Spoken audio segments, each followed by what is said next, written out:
Have you ever sat at a joyful banquet, the table full of meat dishes, and suddenly felt a chill in your heart, as if all that laughter was floating above something heavy and unseen?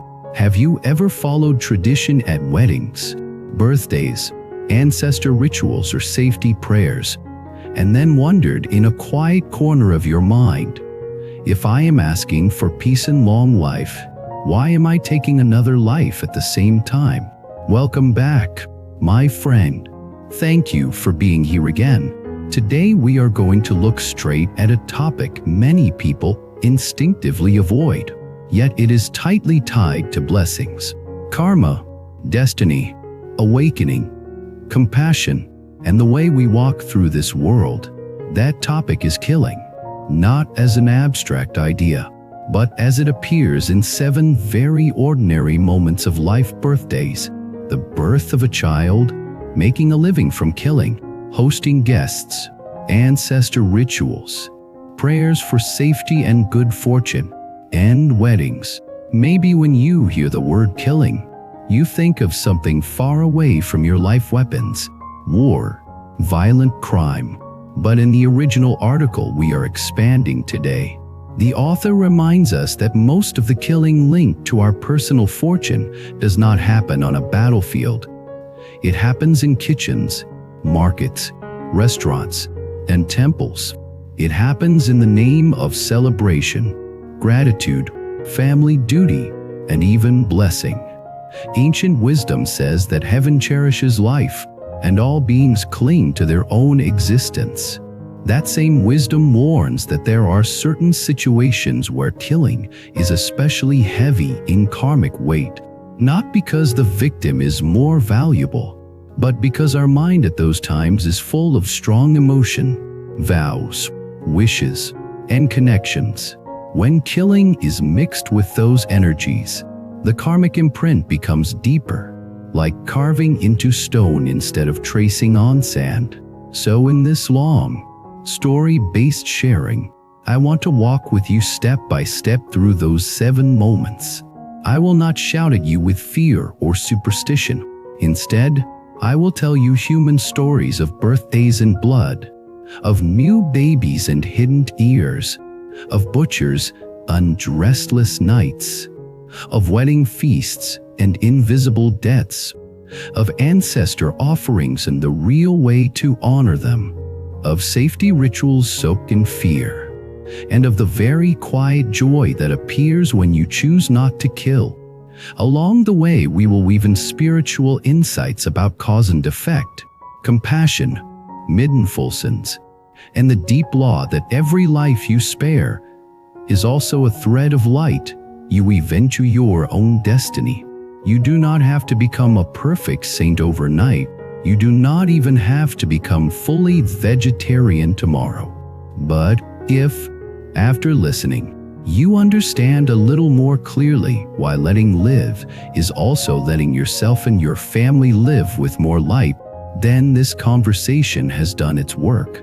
Let us begin with a day most people love: a birthday. Think back to your childhood birthdays.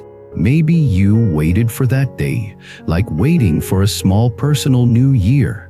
There would be a special meal, a cake, maybe meat dishes that did not appear on ordinary days.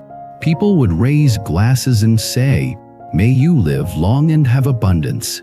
Now imagine the camera of your awareness shifting from the bright dining room to the back kitchen of a restaurant, or the small space behind your own house. There, another scene is unfolding. In a plastic tub, a fish is flapping desperately, white belly exposed, mouth opening and closing, trying to grab a few more breaths from air that has no mercy. A chicken is held down, wings beating, eyes wide with panic, the blade cold against its neck. A crab struggles against being tied. A pig's body, once warm, now hangs from a hook, blood drying on the floor. The birthday star beams in the dining room. Back here, many small lives are ending in fear. There is a story about a woman we will call Amy. On her 30th birthday, Her parents decided to do it properly. They booked a large restaurant table and told the staff, "Make it abundant. We want the best. Whole fish, whole chicken, lots of seafood." That night, the restaurant was full of cheerful voices. Friends toasted her again and again. "May you always have good fortune. May your road be smooth. May your next decade be full of joy." The dishes kept arriving, shiny with oil and sauce, a whole fish with clear eyes, a whole chicken with crisp skin, plates of shrimp curled into red commas. People laughed and ate. Someone placed a big cake in front of her and took pictures. On the surface, it was a perfect night, but a few weeks later, something strange began to happen. Amy, who had always been fairly healthy, started to experience minor but constant accidents. She tripped on flat ground, bruising her knees. She bumped her head on doors. She cut her fingers while chopping vegetables. She slipped down a few steps and sprained her ankle. Small things, but happening repeatedly. At first she joked, "I am just clumsy lately." But as the incidents multiplied, her humor faded.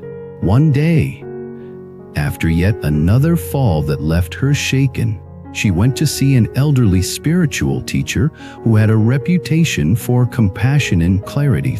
She asked him, half joking and half serious, "Teacher, is it that my luck has suddenly turned bad?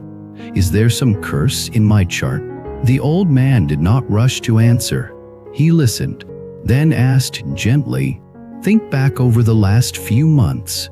Did you do anything with strong emotions and strong killing?" She thought for a moment. Then her birthday flashed in her mind, the crowded restaurant, the jokes, the plates of meat that her friends barely finished, the leftovers thrown away. The teacher nodded slowly when she mentioned it. "Celebrations," he said, "are filled with intention.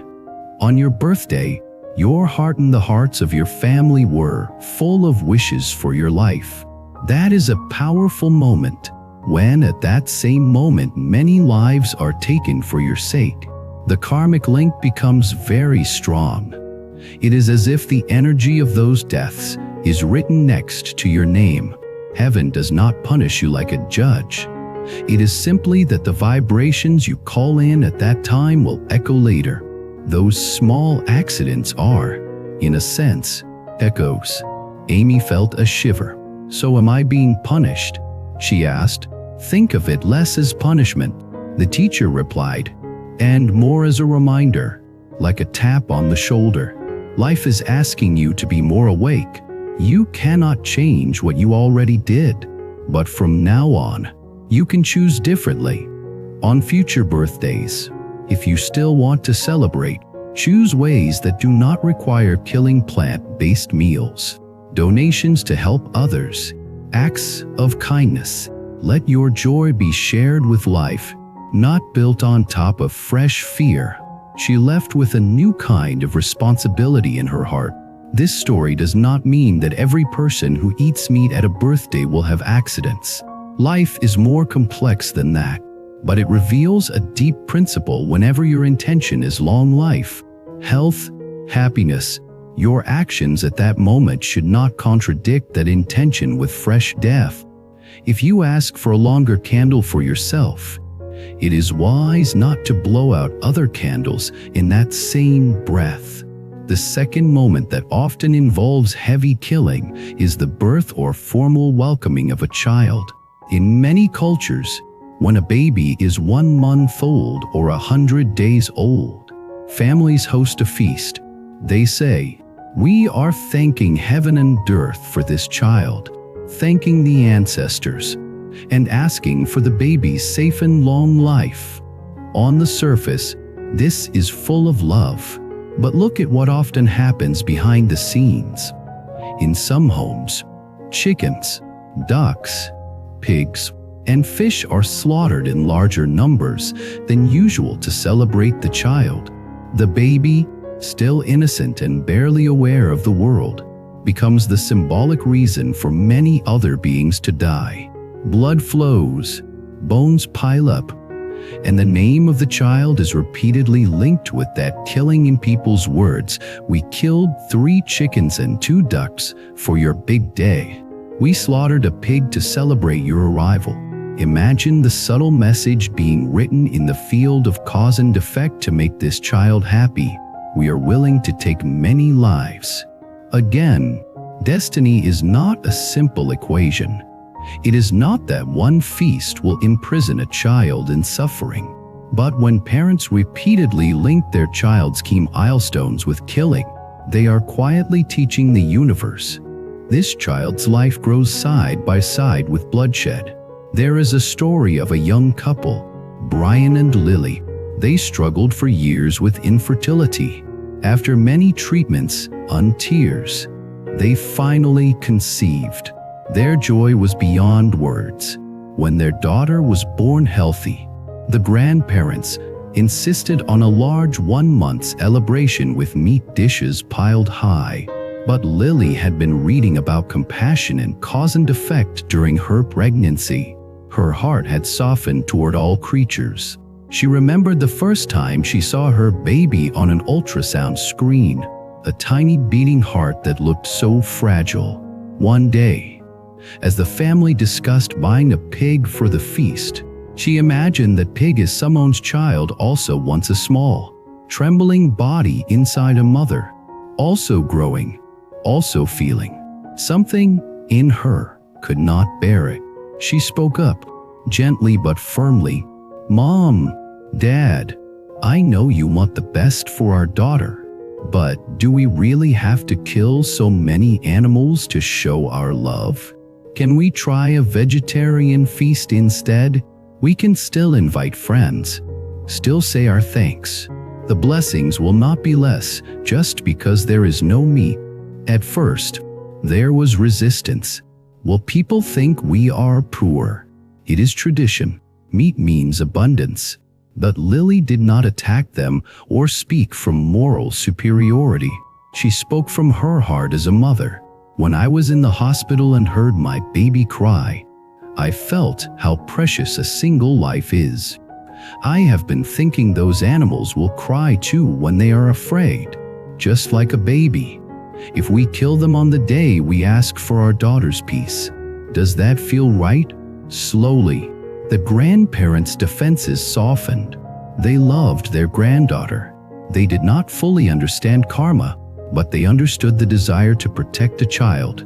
In the end, they agreed to a mostly plant-based celebration with a few symbolic dishes that were bought pre-cooked, so they did not have to witness fresh killing. Over the next years, as they saw their granddaughter grow into a kind, gentle child, they themselves began to choose less killing. This is how one person's awakening, motivated by love, can shift family patterns. The third kind of killing that heavily affects blessings is killing as a profession.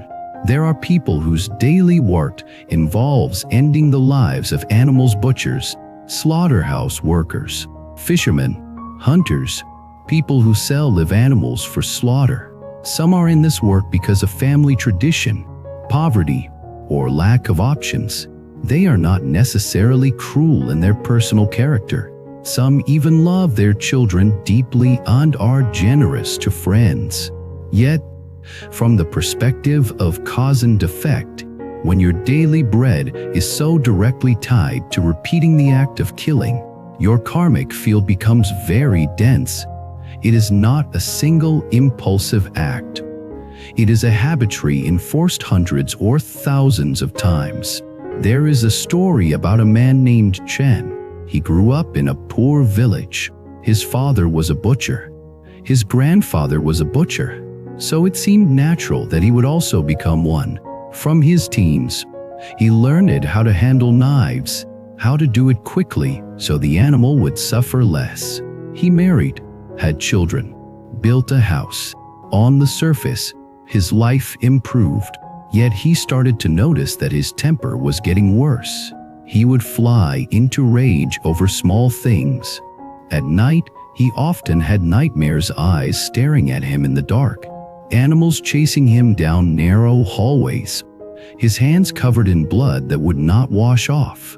His youngest child fell ill frequently.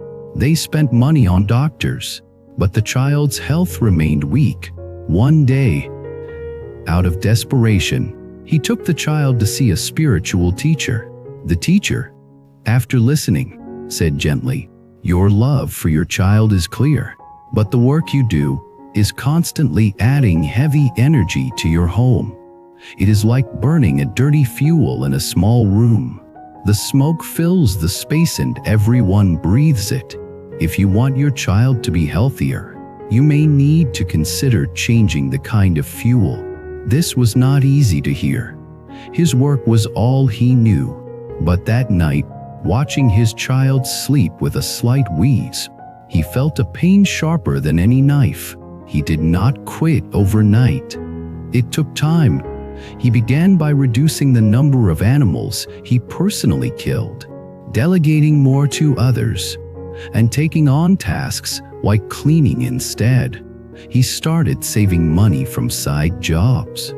He tried to show extra kindness whenever he could, feeding homeless animals, donating a bit of money to orphanages. Eventually, he found work at a construction site. The pay was less stable, the work equally tiring, but he felt a strange lightness in his heart. The first week he came home without blood on his clothes. Over the next months, his nightmares decreased. His child's health slowly improved. Again, this cannot be proven in a scientific experiment, but in the mirror of his own life, he saw clearly that when he stopped directly taking life, some invisible weight lifted from his blessings. Not everyone in such professions can change immediately. Poverty and circumstances are real, but even within those limits, people can adjust their attitude, handling animals with as much care and speed as possible, silently asking forgiveness, praying for a time when they can move to a less harmful job, using their earnings to support life in other ways. Every small step matters. The fourth moment is hosting guests and big banquets for face and reputation.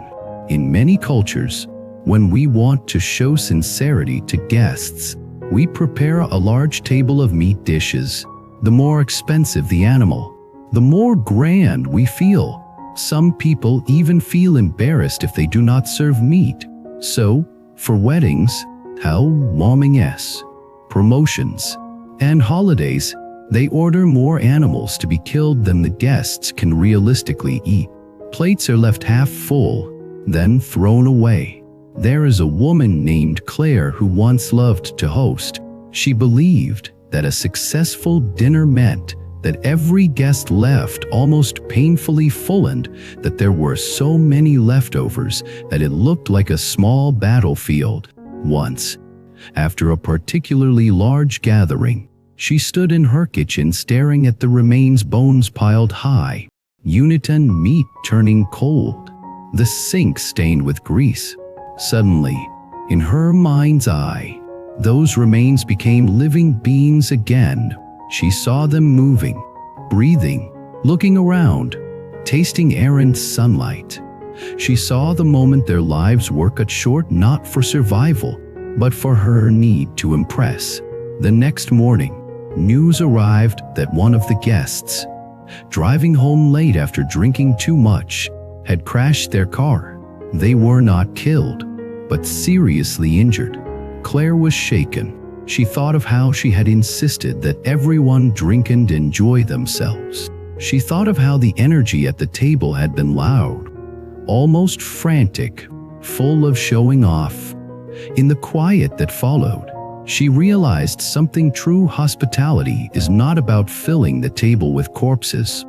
It is about creating an atmosphere of warmth, respect, and happiness that does not require blood. After that, her gatherings changed.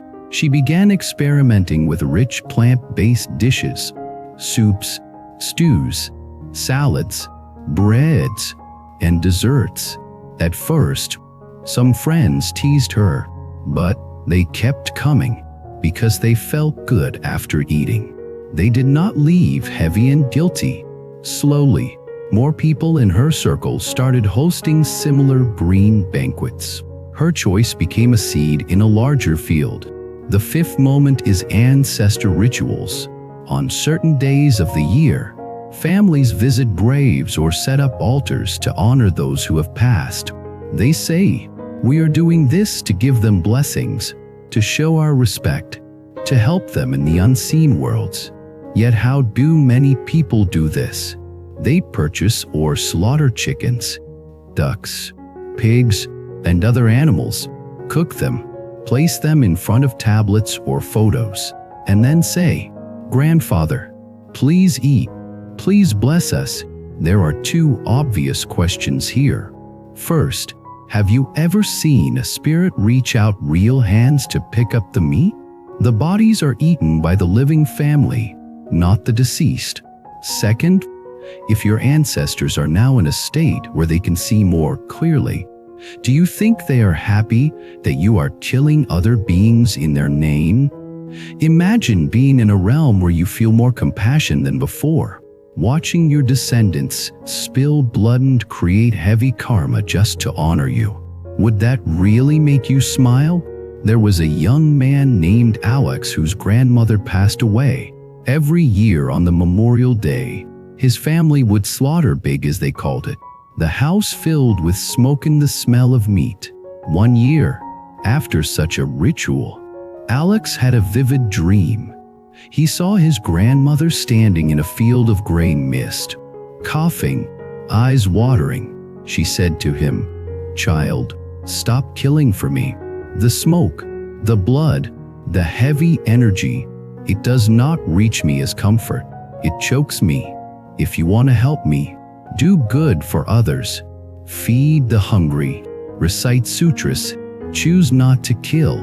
Then send that goodness to me in your heart." That is real honoring. He woke up shaken. Was the dream literally true? He did not know, but he felt it as his own conscience speaking in his grandmother's face. From that year, he began gently persuading his parents to change their rituals. Instead of killing animals, they offered simple plant-based dishes, fruits, tea, and most importantly, spent time talking about his grandmother's virtues and helping others in her name. Their neighbors thought it strange at first, but as years passed and the family atmosphere grew calmer, some neighbors quietly started to wonder if perhaps this clean honoring was closer to what love really looks like. The sixth moment is prayers for safety, fortune, or removal of misfortune. When people face big uncertainties such as surgeries, business openings, exams, travels, or construction projects, they often feel fear, wanting protection. They turn to rituals. Some traditions encourage killing an animal as an offering to request safety. So, before a surgery, a family goes to a temple, buys a live chicken, and has it killed, believing that the blood will somehow buy life. Before a building project, developers kill cows or pigs on the land, believing that the sacrifice will bring smooth progress. Before a long journey, someone releases their fear by offering an animal's life. From a certain ancient mindset, this may have made sense, trading one life for many. But from the perspective of karma and spiritual awakening, this logic is flawed and dangerous. If the universe is woven by compassionate intelligence, how does it feel when you say, "Please protect my life and my family's life. I offer you the life of this innocent animal"? As payment, it is like asking for forgiveness by hitting someone else. There was a family whose eldest son was about to undergo a serious operation. The father, anxious and desperate, went to ask advice from an older relative known for folk rituals. The relative said, "Before the surgery, kill a black chicken at the crossroads, sprinkle its blood, and your son will be safe." The father, not wanting to take any chances, followed the advice. The night before the operation, they killed the chicken and did the ritual. The surgery went smoothly. The family rejoiced and concluded the ritual worked. But over the next few years, something else happened. The younger son, who had always loved animals, began having recurring nightmares of choking and being chased. He grew withdrawn. He angered easily when he saw any act of cruelty toward animals. In therapy, he eventually spoke of how he had watched the chicken being killed that night. He had seen its eyes, heard its sounds, and felt as if he was watching his brother's fear being placed onto another living being. The therapist suggested that perhaps his own empathy had absorbed and carried the trauma of that exchange. Whether or not you accept this psychological interpretation, the karmic dimension is clear. The family reduced their own fear by increasing fear elsewhere. That does not erase karma, it just moves it. A wiser way to pray for safety is to align your actions with the safety you seek. If you want your surgery to go well, treat life gently. If you want your business to thrive, be honest and fair. If you want a journey to be smooth, doctor mindfully and avoid harming others. If you wish to make an offering before a big event, you can do things like give to charity, help the poor, support medical care for those who cannot afford it, or engage in acts of protection such as planting trees or saving animals from slaughter. Then dedicate that merit to your safety. That kind of offering resonates far better with the law of cause and effect than killing does. Finally, the seventh moment: weddings. A wedding, from the standpoint of the heart, is a vow of love, partnership, shared life. It is a moment when two families gather to celebrate a new chapter, to wish the couple happiness and longevity. Yet in many places, weddings are exactly when the heaviest banquets are held. The more meat, the more face. Some people even say, the more animals you kill for the wedding, the more powerful the blessing. Imagine a typical wedding restaurant scene. At the front, the bride and groom stand smiling, dressed beautifully. Behind them, a slideshow of romantic photos loops on a screen. Guests clap, take pictures, raise glasses, and shout their good wishes. In the back, in a hot kitchen, a worker is wiping sweat from his forehead while chopping through bone after bone. There are trays of meat, piles of shells, bins of discarded parts. Every congratulations in the front seems to be balanced with a goodbye forever in the back. There is a couple, Daniel and Rose, who decided to do something different. When they were planning their wedding, the question of food came up. Daniel's parents immediately assumed a traditional banquet with many meat dishes. Rose, however, had been contemplating compassion and non-harming for years. She asked gently, "What if we made our wedding a blessing not only for us and our guests, but also for other beings?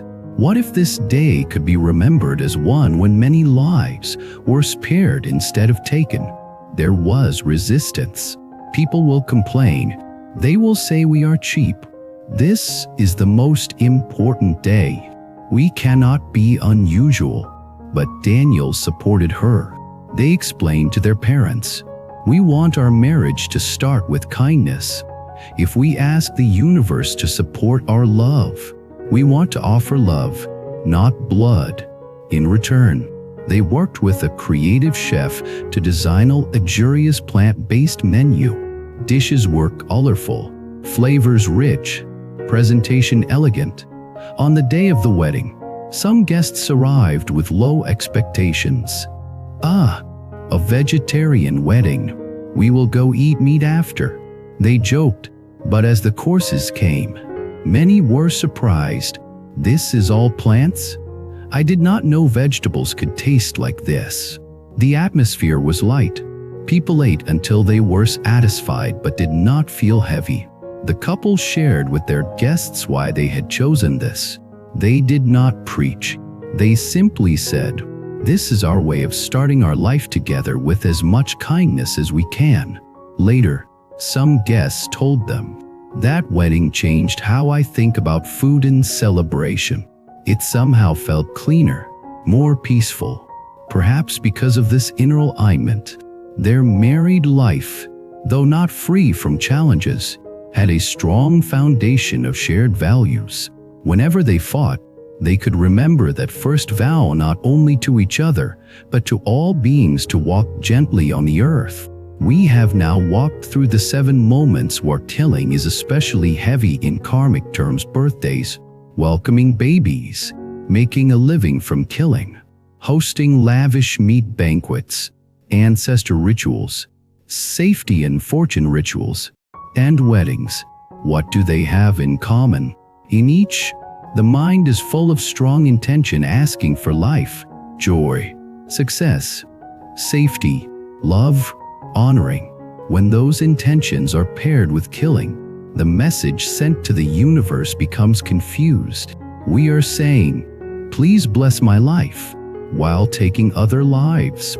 From the perspective of cause and effect, that confusion eventually manifests as mixed results: blessings pierced by strange misfortunes, joy with a bitter aftertaste, success that comes with constant anxiety. Does this mean you must live in fear of every morsel of meat you have ever eaten? No. Fear is not the goal here. Awareness is. Once you see more clearly, you can start making choices that align your actions with the blessings you seek. Maybe from the next birthday onward, you choose not to order live seafood or whole animals. Maybe you have a plant-based party or a simple meal with gratitude. Maybe when a baby is born in your family, you propose a compassionate celebration, donating to children in need, hosting a meal that does not require fresh killing, saving some animals from slaughter as a way of thanking life. Maybe if you are in a profession that involves killing, you begin exploring ways to transition, or at least bring more meaningful sense, kindness, and repentance into your work, while using your income to support life. Maybe when you host guests, you reduce the amount of meat and increase plant-based dishes, explaining with humility that you are trying to live more in line with compassion. Maybe the next time you tend to your ancestors' memory, you do it with candles, flowers, fruits, tea, and acts of charity rather than blood. Maybe when you pray for safety, you choose actions that protect life instead of sacrificing life. Maybe when you or your loved ones marry, you consider a celebration that does not turn love into a reason for slaughter. Each of these choices may seem small compared to the weight of the world, but remember, karma is built from details. Your destiny is written in thousands of everyday decisions. Choosing not to kill in these 7 keen moments is like putting down a heavy stone you have been carrying without noticing. The path ahead feels a little lighter. Some people will say, "But animals are here for humans to eat. It is natural. Everyone does it. Why be so serious?" Spiritual wisdom responds, "Everyone does many things. That does not make them free from consequences." The fact that something is common does not mean it is harmless to your heart. When you look into the eyes of a frightened animal, you see the same raw wish you have in your own heart: the wish to keep living, to avoid pain. When you honor that wish, even a little, your own life comes into deeper alignment with compassion. Compassion is not weakness. It is strength. It is the courage to feel the connection between your fate and the fate of others.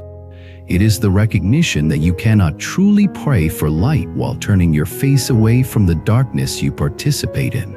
Now, I want to speak to you more personally. Maybe you are hearing all this remembering times when you killed or ordered killing at these 7 moments. Maybe you feel a tightness of guilt or fear in your chest. Please do not drown in that feeling. Guilt that paralyzes you is not useful. Remorse that awakens you is. You cannot go back and change what has already happened. But from this breath onward, you can choose different causes. You can acknowledge quietly, I did these things because I did not know better, or because I followed tradition. Now I see differently. I will do my best to live with more compassion. You can dedicate good actions you do now to those beings you have harmed in the past. You can whisper, may the goodness I create now reach you wherever you are. I am sorry. Life hears sincerity. Over time, as you consistently choose non-harming when you have the chance, you will notice shifts. Your own mind becomes gentler. Your sleep improves. Your relationships gradually feel less tense.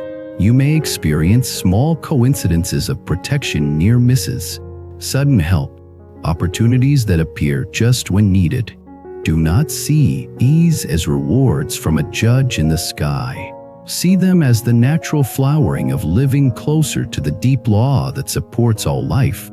If you are someone who already tries not to kill and yet still experiences misfortune, do not lose heart. Past karma, collective karma, and many other factors are also at play. But know that every life you spare moves you closer to peace, even if you cannot see all the effects yet. Think of your spiritual path as a gradual awakening from numbness to sensitivity. In numbness, we see meat as things, not as once living beings. We kill without thinking and call it normal. In awakening, we feel more. Our heart hurts when we see suffering, not only human suffering but all suffering. That hurt is not a sign that something is wrong with us. It is a sign that compassion is alive. Yes, compassion makes it harder to participate in some social habits. You may feel lonely when you are the only one refusing to order a certain dish, but that loneliness is also a bridge to all beings who suffer in silence. When you choose not to kill at a birthday, a baby feast, a wedding, an ancestor ritual, a safety prayer, or a banquet, you are not only being moral, you are making a spiritual choice about what kind of vibration you want to tie to those big moments in your life. Do you want your child's name to be tied to screams or to blessings? Do you want your marriage day to be remembered as a day of love that extended beyond the human circle, or as a day of joy built on killing? Do you want your ancestors to be honored by more suffering, or by acts of kindness and restraint? Do you want your prayers for safety to be rooted in harm or in healing? These are not small questions. They are the kinds of questions that define the quality of your destiny. Before we end, I invite you to reflect quietly. Is there one of these 7 moments coming up in your life soon? A birthday, a ritual, a celebration? If so, how might you adjust it so that less harm is done, while still honoring love, joy, and gratitude? You do not have to change everything at once. Even one less animal killed is one less scream, one less line of heavy karma attached to your story. If anything in this long sharing touched you, I warmly invite you to share your own experiences in the comments. Have you ever chosen not to kill in a situation where everyone expected you to? Did you notice any shift in your inner feeling or outer circumstances? Have you grown up in a family where killing at rituals was normal? And have you tried to gently change that? How did it go? Or do you carry a story of regret about past killing that you are now trying to transform through compassion and practice? Your words may give courage to someone who is on the fence, torn between tradition and a newly awakened conscience. If this video helped you see the connection between blessings, cause and effect, compassion, and the way we treat other beings, please support this channel so we can keep walking this path together. You can subscribe, Turn on notifications so you do not miss future deep dive sharings. Click like if this content helped, and leave your reflections below. If you feel called and your situation allows it, you can also join as a channel member. That support helps us continue to create long, sincere content about awakening, wisdom, karma, compassion, practice, and destiny in a world that often prefers short distractions. Thank you for journeying with me all the way to the end. May you, from today onward, choose not to kill whenever you have the chance not to. May you find the courage to let other lives go free, and in so doing, free your own destiny from invisible chains. May your celebrations be filled with joy that does not require blood. Your prayers be joined with actions that protect life, and your family line be gradually washed clean by your compassionate choices. At the end of the day, we all need something that brings us back to ourselves. Something that reminds us to slow down, breathe, and stay centered. Simple bracelet can do exactly that. Every bead you touch brings your mind back to calm, back to clarity, back to the present moment. If one of the bracelets you just saw resonates with you, you can find the purchase link in the video description and explore more beautiful styles in our channel store. Let the one meant for you find its way to your wrist.